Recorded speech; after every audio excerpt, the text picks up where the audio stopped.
आहे की तुम्ही चांगले असाल. चला आणखी एका मनोरंजक विषयापासून सुरुवात करूया. पेनुगोलू टेकड्यांवरील एक गाव. इयत्ता 6वी सामाजिक शास्त्र मधून.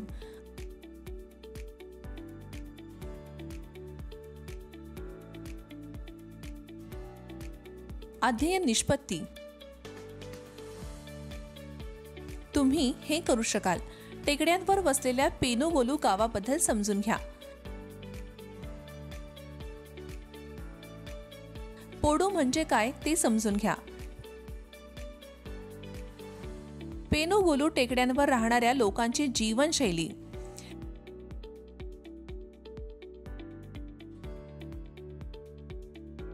अति महत्त्वाचे शब्द. पोडू. पोडू ही आदिवासींनी वापरली जाणारी पारंपरिक शेती पद्धत आहे.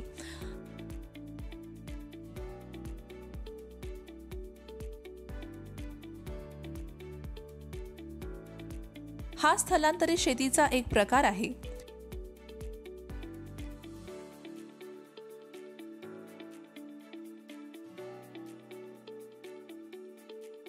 बांबू. बांबू ही एक उंच उष्णकटिबंधीय वनस्पती आहे ज्याचे देठ कठीण पोकळ असतात.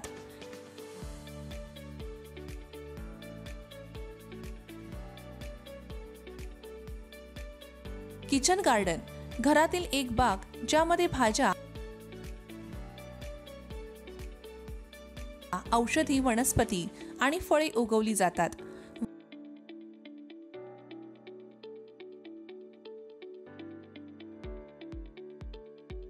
वन उत्पादने. वन उत्पादने म्हणजे थेट वापरासाठी किंवा व्यावसायिक वापरासाठी वनीकरणातून मिळवलेली कोणतीही सामग्री.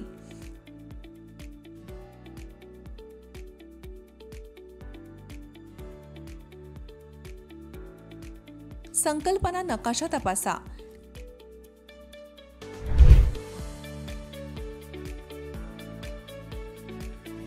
पेनुगोलू गाव गोदावरी नदीच्या काठावर असलेल्या टेकड्यांवर वसलेले आहे.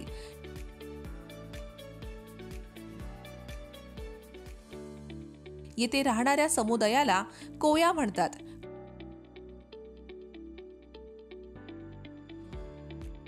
कोया म्हणजे टेकड्यांवर राहणारा चांगला माणूस.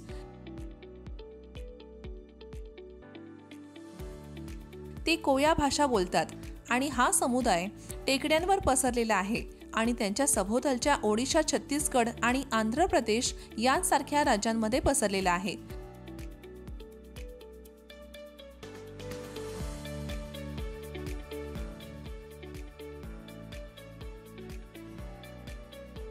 त्याचवेळी अनेक कोया टेकड्यांपासून दूर स्थलांतरित झाले आहेत आणि त्यांनी तेलुगू भाषा स्वीकारली आहे. पोडू. पोडू नावाच्या वेगळ्या तंत्रांचा वापर करून लोक पिके घेतात. पोडू ही डोंगराळ प्रदेशातील शेती करण्याची पारंपरिक पद्धत आहे.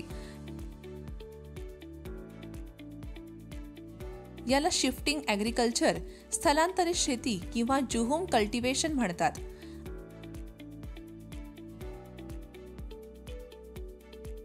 आंध्र प्रदेश, छत्तीसगड, अरुणाचल प्रदेश इत्यादी राज्यांमध्येही स्थलांतरित शेतीची ही पद्धत वापरली जाते.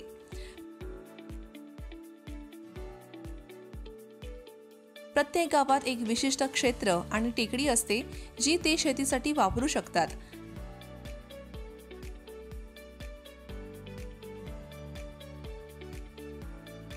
या क्षेत्रात लोक जंगलाचे काही भाग साफ करतात आणि ते जाळतात. नंतर ते काही वर्षांसाठी या शेतात पिके घेतात.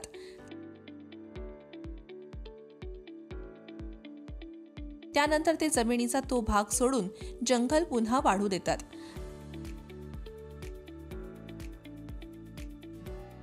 दरम्यान ते त्या क्षेत्रातील दुसऱ्या ठिकाणी जातातही काही वर्षांसाठी पिके घेण्यासाठी जंगलाचा दुसरा भाग साफ करतात.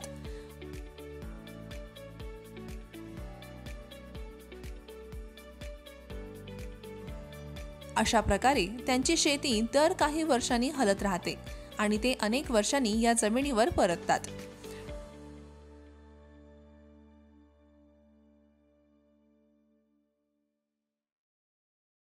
डोंगरावर नोव्हेंबरच्या सुमारास पाऊस थांबतो। त्यानंतर लोक डिसेंबर महिन्यात जंगलातील काही भाग साफ करण्यासाठी कुऱ्हाडीचा वापर करतात।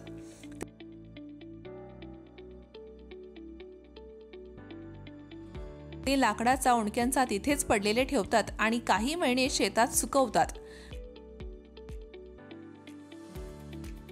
त्यानंतर एप्रिल किंवा मे महिन्यात पाऊस पडण्यापूर्वी ते जाळले जातात।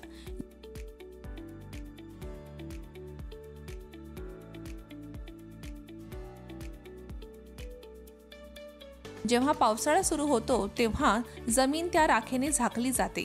जमिनीची सुपीकता वाढते, त्यामुळे जून मध्ये पाऊस पडताच लोक खोदकामाच्या काठ्यांच्या मदतीने बियाणे टाकतात।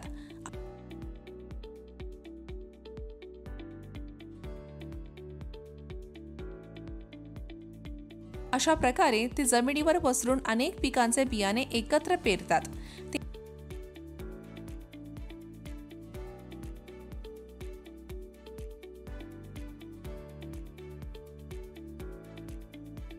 ते नांगर किंवा कुदळ वापरत नाहीत किंवा कोणतेही खत वापरत नाहीत।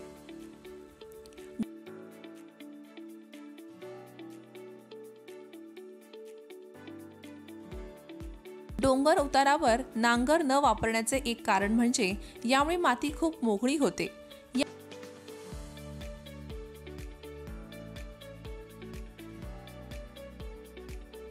त्यामुळे पावसाळ्यात माती सहज वाहून जाईल।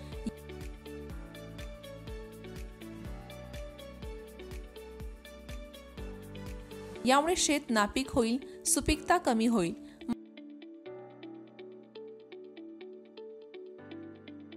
मातीचा वरचा भाग हा शेतात सर्वात सुपीक असतो।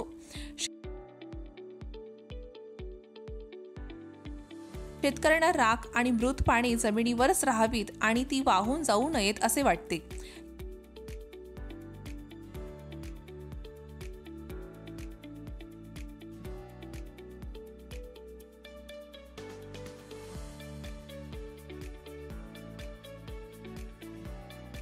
या भागातील मुख्य पिके म्हणजे ज्वारी, मका,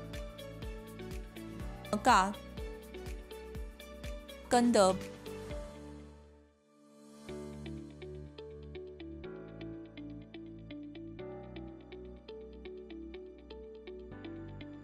बाजरी, तुरी, मूग, वांगी, मिरची इत्यादी कडधान्ये।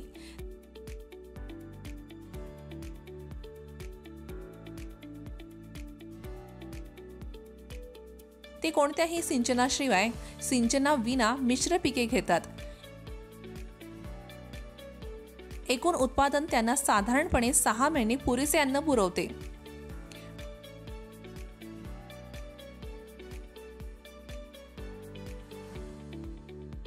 भाजीपाल्याची बाग। या गावातील घरांना सपाट जमीन असलेल्या अंगणाभोवती बांबूचे चांगले कुंपण होते।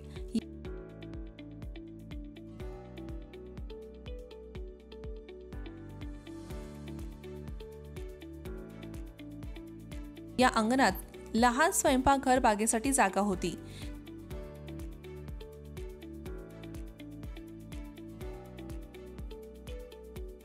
ते शेळ्या, भोपळा, मिरच्या अशा काही भाज्या लावतात।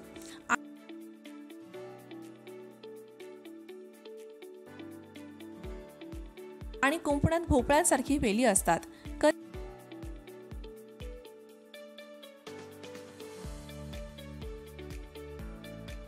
कधी कधी या कुंपणात कोंबड्या ठेवल्या जात असतात।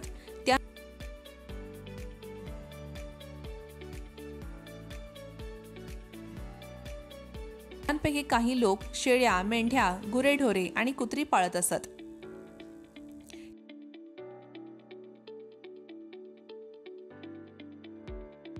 किरकोळ गौण वन उत्पादने,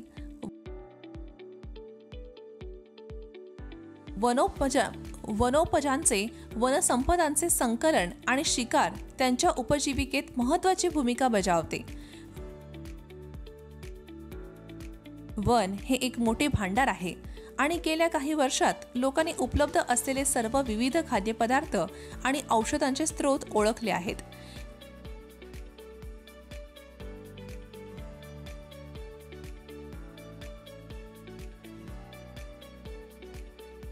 गावातील लोक वर्षभर जंगलावर अवलंबून असतात.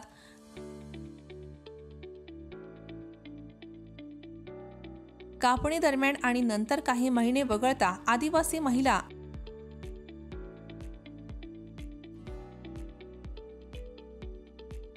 आणि मुले खाद्यपदार्थांच्या संकलनात गुंतलेली असतात.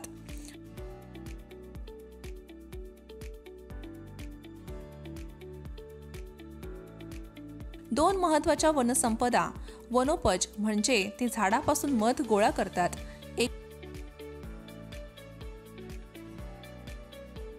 एकाच खांबाच्या शिडीच्या मदतीने त्यावर चढतात.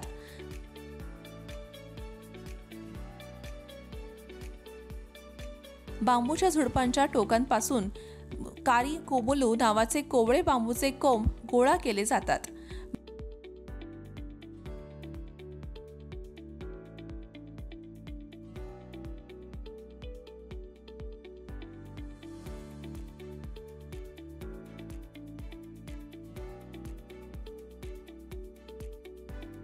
बाह्य थर काढून टाकल्यानंतर कोंब शिजवले जातात.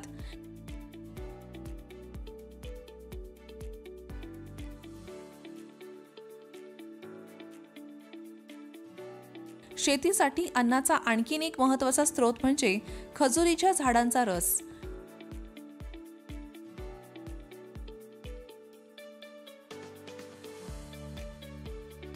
विशेषतः उन्हाळ्यात कुटुंबातील सर्व सदस्य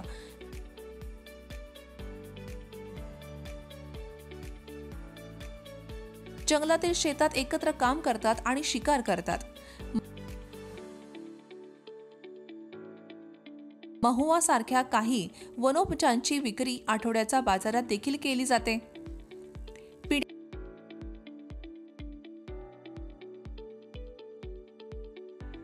पिण्याचे पाणी. या गावातील लोकांना पिण्याचे पाणी अनेक नैसर्गिक झरे देतात.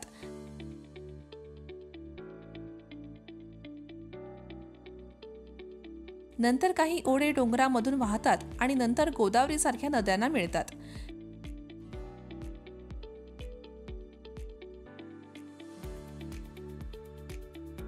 खडकांमुळे डोंगरावर विहिरी खोदणे कठीण आहे.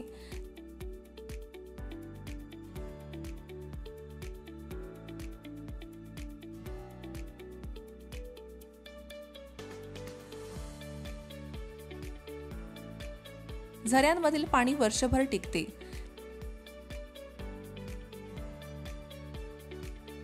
जरी यापैकी काही नैसर्गिक झरे उन्हाळ्यात सुकतात तरी ओढे हंगामी असतात आणि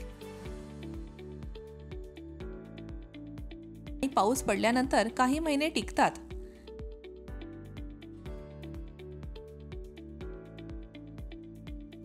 बांबू. जसे आपल्याला माहिती आहे की जंगलात बांबू मुबलक प्रमाणात आढळतो.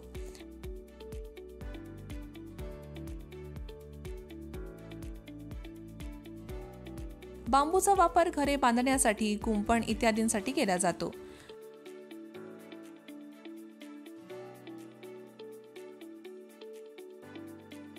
लोक त्यापासून टोपल्या, सूप, कोंबडीचे खुराडे इत्यादी बनवतात आणि ते विकतात.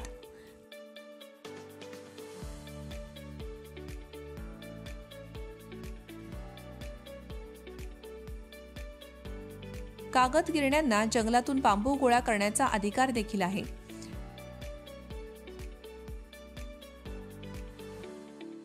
गावात गिरण्यांना बांबू तोडून पुरवणारे लोक आहेत.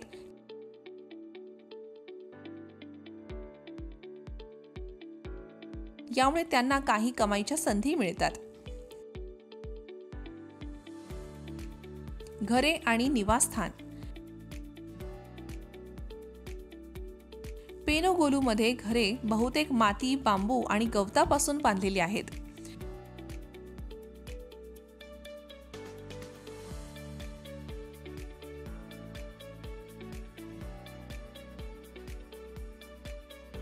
घराभोवती परसबागेत जनावरे ठेवण्यासाठी आणि भाज्या पिकवण्यासाठी स्वतंत्र जागा आहे.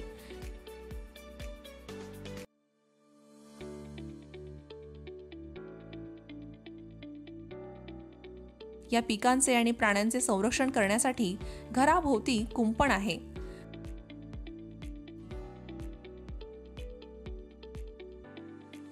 प्रत्येक घर एकमेकांपासून थोड्या अंतरावर आहे. पेनुगोलूमधील घरे टेकड्यांच्या माथ्यावर आहेत.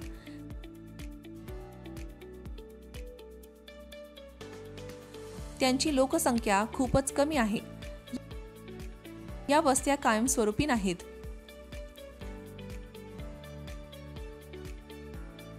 रीतिरिवाज.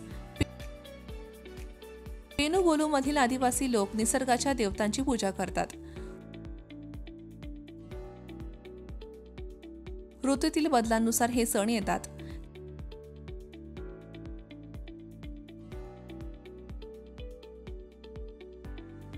ते चिंचेच्या झाडाखाली गोल आकाराच्या वाढलेल्या दुधी आणि थाळूची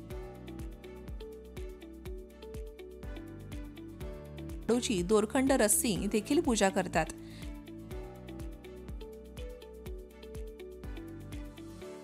ते भूमिपूजा आणि इतर विविध सण साजरे करतात.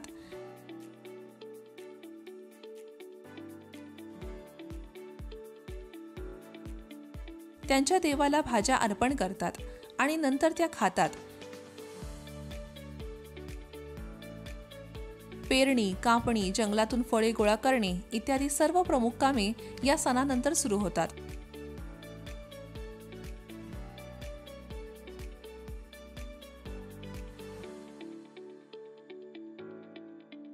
या सणाच्या दरम्यान जमातीचे सर्व सदस्य वेगवेगळ्या वस्त्यांमध्ये राहत असले तरीही एकत्र येतात.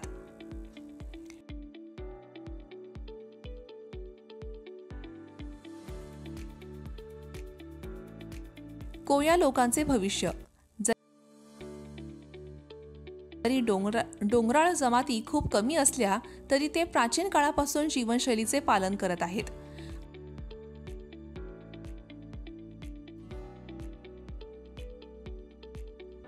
आधुनिक शेतीच्या तुलनेत ते पर्यावरणाला त्रास देत नाहीत. काही वर्षांनी ते आपोआप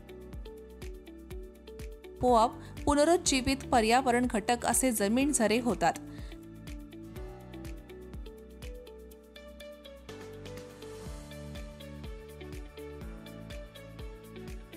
तथापि आता त्यांच्याकडे मर्यादित वन जमीन उपलब्ध असल्याने त्यांच्या जीवनशैलीला सतत धोका निर्माण होत आहे.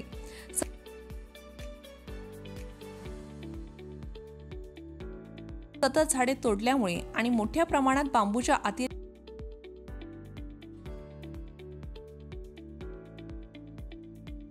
वापरामुळे जंगले कमी होत आहेत.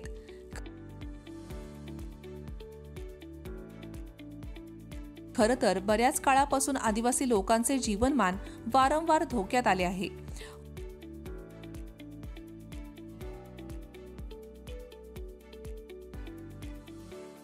वन अधिकारी पोडू लागवड थांबवण्याचा प्रयत्न करतात.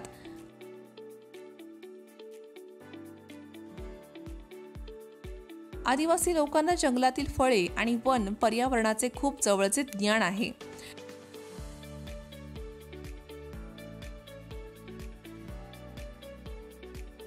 गावात शाळा आणि अशा इतर सुविधा मर्यादित प्रमाणात उपलब्ध आहेत.